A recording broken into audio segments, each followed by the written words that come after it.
This is the story of Escape from the Gremlins. You can read along with me in your book. You will know it is time to turn the page when you hear the chimes ring like this. Let's begin now. Billy Peltzer had received a gift from his father, a friendly mogwai creature named Gizmo. A mogwai is cute, furry, and little, but the responsibility of owning one is big. Billy had broken one of the mogwai rules when he spilled water on Gizmo, which created 5 new mogwai. These new creatures, led by Stripe, were sneaky and mischievous. They tricked Billy into breaking another rule, feeding them after midnight. The 5 mogwai had covered themselves in large, sticky cocoons, and when they broke out a day later, they had changed. The new creatures were no longer warm and cuddly. They were mean and destructive, as Billy found out when he came home from work. The Christmas tree was smashed, the kitchen a mess, and his room a disaster. Worst of all, they had beaten up Gizmo. Billy found his tiny pet trembling in the corner, and he gently placed him into his nylon backpack. Come on, Gizmo. We've got to go after those monsters. You ride shotgun. Billy grabbed a flashlight, and they headed out into the cold winter night. In moments, Billy found a set of tracks in the snow. These footprints go straight toward the local gymnasium. And look, Gizmo, the front window's broken. They must be inside. Billy cautiously entered the silent building. Boy, I can't see a thing in here, Giz. Let's find the light switch. His footsteps echoed ominously as he stalked across the empty gymnasium. I know they're in here somewhere, Gizmo. Something shot out at him. What's that? Oh. Phew. It's only a basketball. A jeering, high-pitched laugh filled the building. Billy gripped his flashlight. The creature is toying with me, Gizmo. He could have attacked, but he didn't. The nasty laughter suddenly stopped. It was deathly quiet. I think I see the light control box, Gizmo. Now we'll fix him. Billy approached the electrical cabinet and opened it. Ah! Crouching inside the box was Stripe. Only now, he was no longer a furry little mogwai. He was bigger and vicious looking. He still had his white stripe, but his fur had been replaced with hard, scaly armor. Instead of paws, he displayed sharp 3-fingered claws and a huge mouth filled with pointed, gleaming teeth wrapped around his face in a wicked grin. Stripe had become a gremlin. Stripe leaped straight at Billy, knocking him down and tumbling Gizmo out of the backpack. With one mighty swipe of his muscular arm, the gremlin shredded Billy's sweater. Stripe stood over Billy as if to attack again, but he didn't. Instead, he just smiled wickedly, cackled one last hideous laugh, and leaped off in the opposite direction. Suddenly, Billy realized where Stripe was headed. No! Don't jump in the swimming pool! Stop! It was too late. The gremlin had splashed into the water.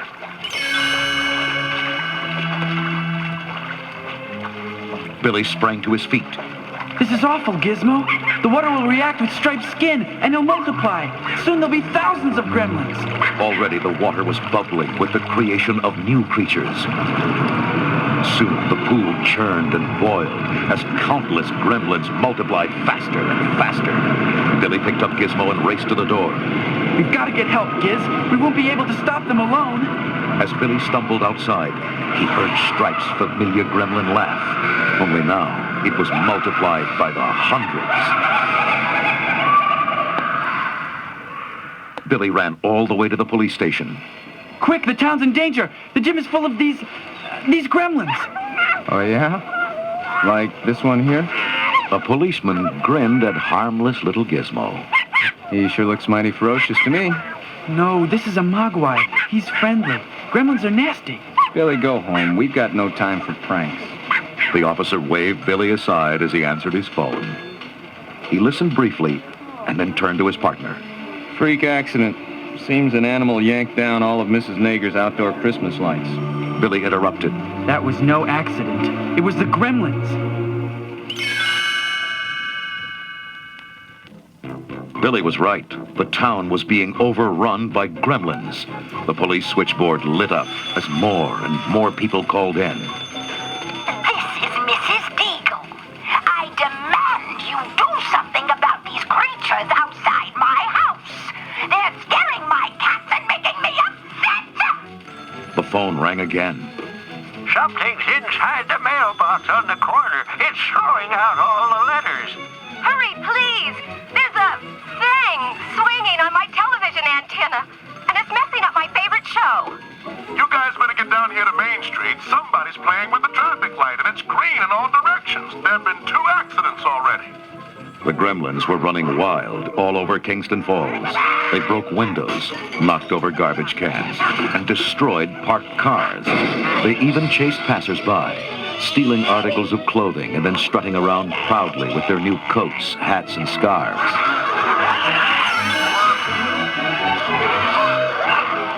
Gremlins broke into the local radio station and smashed all the records.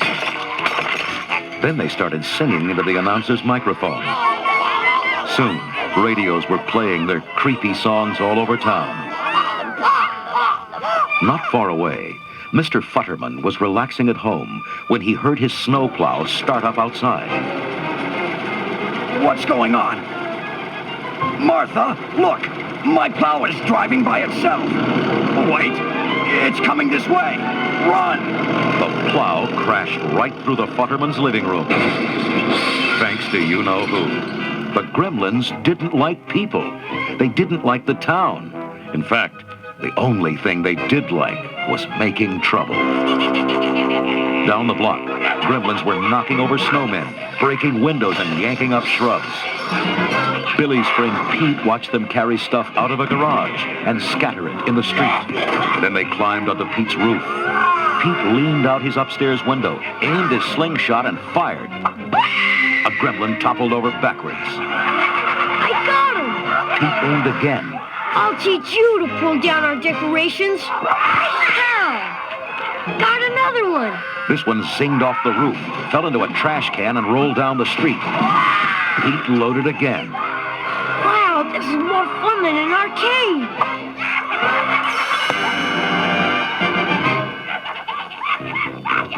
Downtown, at Dory's pub, dozens of gremlins had taken over the room, driving out all the customers.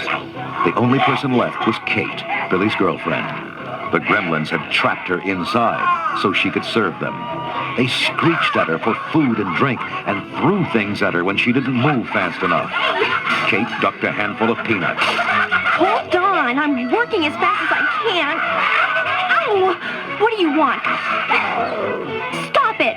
I can't do everything at once. The pub was swarming with noisy, bad-tempered gremlins. Some pulled down pictures and knocked over glasses. Others played cards and pinball. 2 arm wrestled in a corner, while several more tried to play pool. They ripped up the felt, cracked pool cues over each other's heads, and threw the billiard balls into the jukebox. One gremlin even swung from an overhead fan. Another demanded that Kate light his cigar. She struck a match and saw the gremlin wince.